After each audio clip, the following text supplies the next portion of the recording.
Okay, these are the basic things. ठीक है, और फिर आगे हम लोग आहिस्ता आहिस्ता और चीज़ें जो है वो हम लोग करते जाते हैं।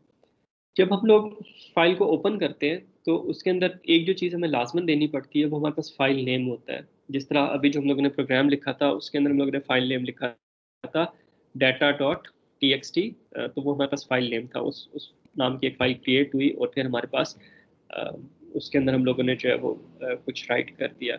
एक जो हमारे पास सेकंड पैरामीटर होता है वो हमारे पास रिक्वायर्ड नहीं होता, उसकी कुछ डिफ़ॉल्ट वैल्यूज हैं वो पहले से यूज़ हुई भी होती हैं लाइब्रेरी में। लेकिन हम लोग यहाँ पे मोड भी स्पेसिफाई कर सकते हैं। जो मोड होता है ये हमारे पास जो जो एक आपके पास होता है ना, लॉजिकल और होता है। लॉजिकल और जो होता है वो आपके पास इस तरह करके होता है, राइट, पाइप के फॉर्म में। जिस तरह आप कहते हो कि एक कंडीशन आप लिखते हो फिर इज ग्रेटर देन बी और बी इज ग्रेटर देन सी, आप उसके बीच में लॉजिकल और यूज करते हो। एक आपके पास होता है यूनरी और, सिंगल एक और होता है, सिंगल पाइप होती है। इसको क्या कहते हैं? इसका एक नाम होता है, आपने उसमें पीएचपी में पढ़ा होगा। इस जो सिंगल आपके पास पाइप होती है इसका एक खास नाम होता है। एक्सक्लूसिव और एक्सक्लूसिव और या बिटवाइज और, इस तरह का भी इसका नाम होता है। अच्छा, होता ये है कि जब हम लोग अगर फर्ज करें इसे इससे बाइनरी वैल्यूज देते हैं। अगर हम लोग ये कहते हैं इस तरह दो वैल्यूज हमारे पास, जीरो जीरो वन और फिर और वन जीरो जीरो। ठीक है, तो इसका आंसर क्या होगा? ये किसके इक्वल होगा? इसका रिजल्ट क्या आएगा?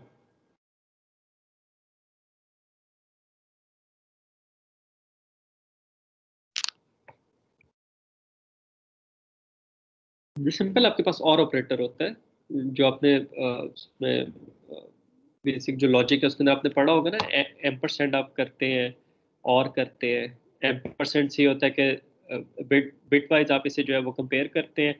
अगर दोनों ट्रू हो तो ट्रू हो जाता है, अदरवाइज फॉल्स हो जाता है। और में क्या होता है कि दोनों बिट्स में से अगर एक बिट ट्रू हो तो वो हमारे पास ट्रू हो जाती है। जिस तरह अगर जीरो जीरो वन और वन जीरो जीरो का हम लोग बिट वाइज और लें तो हमारे पास क्या हो जाएगा?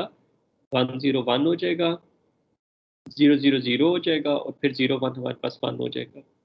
तो ये जो है वो हमारे पास इसका बिट वाइज और हो जाएगा।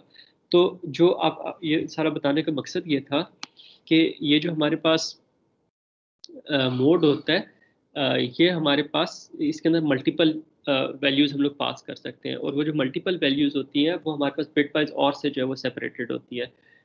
इंटरनली ये किस तरह मैनेज हो रहा होता है कि हमारे पास इसके लिए कुछ कॉन्स्टेंट्स डिफाइंड होते हैं। वो कॉन्स्टेंट्स इस तरह के होते हैं, जैसे पहला कॉन्स्टेंट है, मैं एग्जांपल दे रहा हूँ, एक्जैक्टली ये वैल्यूज नहीं होंगी, उसकी वैल्यू वन होगी। दूसरा जो कॉन्स्टेंट है उसकी वैल्यू वन जीरो होगी।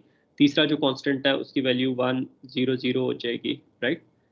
चौथा जो कांस्टेंट है उसकी वैल्यू जो है वो हमारे पास वन जीरो जीरो जीरो हो जाएगी। तो टू की पावर्स में है कि पहली वैल्यू वन हो गई, फिर हमारे पास टू हो गई, फिर हमारे पास फोर हो गई, एट, सिक्सटीन, इस तरह। तो हमारे पास इस तरह ये कॉन्स्टेंट्स जो है वो हमारे पास डिफाइंड होते हैं। हर एक को बस एक बिट उसकी ऑन होती है, बाकी बिट्स ऑफ होती हैं, और हर एक जो है कॉन्स्टेंट डिफरेंट होता है। अब होता क्या है कि जिस तरह अगर हम लोग ओपन करने बताते हैं कि जी हम लोग फाइल को जो है वो बाइनरी मोड में ओपन करना चाहते हैं, ठीक है, और फाइल को जो है वो हम लोग उसके अंदर कुछ राइट करना चाहते हैं, तो आउट मोड में हम लोग उसे ओपन करना चाहते हैं। तो हम लोग क्या करेंगे, iOS कॉलन कॉलन आउट, फिर एक ये बाइनरी जो और है ये हम लोग देंगे, ठीक है। और फिर iOS कॉलन कॉलन बाइनरी। तो ये हम लोग जो है वो इस तरीके से और सेपरेटेड जो है वो हम लोग ये वैल्यूज दे देते हैं। और इंटरनली क्या होगा कि जब फर्ज करें हम लोग आउट और बाइनरी मोड यूज कर रहे हैं तो उसके अंदर वन जीरो का वन जीरो जीरो से और लेते हैं तो ये हमारे पास हो जाएगा वन वन जीरो। तो ये जो हमारे पास ओपन का फंक्शन है ये देखेगा कि इसके अंदर कौन कौन सी बिट्स ऑन है। उसे ये पता होगा कि ये जो सेकंड बिट है ये आउट की है और जो हमारे पास थर्ड बिट है ये हमारे पास बाइनरी की है। तो वो देखेगा ये सेकंड और थर्ड बिट्स हमारे पास ऑन है, इसका मतलब सेकंड बिट आउट मोड में से खोलना है और जो थर्ड बिट है वो बाइनरी मोड में खोलना है। तो इस तरीके से वो जोन सी बिट्स ऑन होती है उस हिसाब से उस फंक्शन को जो पता चल जाता है।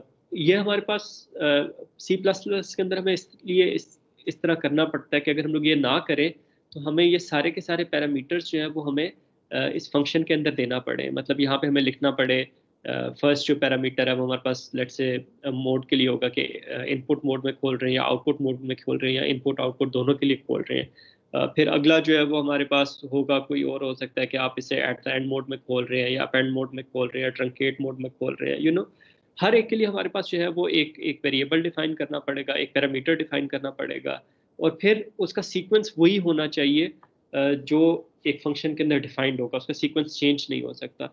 तो उससे थोड़ा सा जो है वो हमारे पास कॉम्प्लेक्स हो जाता है। अच्छा, जो नई लैंग्वेजेस है जिस तरह पाइथन है, अब उसके अंदर ये होता है कि आप जो है वो पैरामीटर के साथ उसका नाम भी दे सकते हैं कि आपके पास 5-6 पैरामीटर्स हैं, उसकी डिफ़ॉल्ट वैल्यूज़ हैं और उसमें से आप थर्ड पैरामीटर यूज़ करना चाहते हैं, बाकी नहीं यूज़ करना चाहते, तो उस पैरामीटर का नाम लिखें इक्वल टू जो आप उसकी वैल्यू पास करना चाहते हैं वो आप लिखते हैं। तो पाइथन के अंदर आपको इस तरह की चीज़ों की ज़रूरत नहीं पड़ती, लेकिन सी प्लस प्लस के अंदर शायद सबसे बेहतर जो तरीका है वो यही है कि आपने अगर मल्टीपल पैरामीटर्स को एक वेरिएबल में लेना है, मतलब ये है 5-6 चीज़ें या इससे भी ज़्यादा चीज़ें, सारों को अपने एक वेरिएबल में लेना है, तो आप उसे ये यूनरी और जो है वो आप उससे जो है उसको सेपरेट कर लें। ये थोड़ा सा बैकग्राउंड हो गया, आई थिंक थोड़ा ज़्यादा कॉम्प्लेक्स हो गया, लेकिन बहुत ज़्यादा इसकी डिटेल में आपको जाने की ज़रूरत नहीं है। बस एक मोटा आपको कॉन्सेप्ट हो, जनरल एक कॉन्सेप्ट हो कि आपके पास मल्टीपल वैल्यूज़ जो हैं वो कैसे सेपरेट हो रही हैं।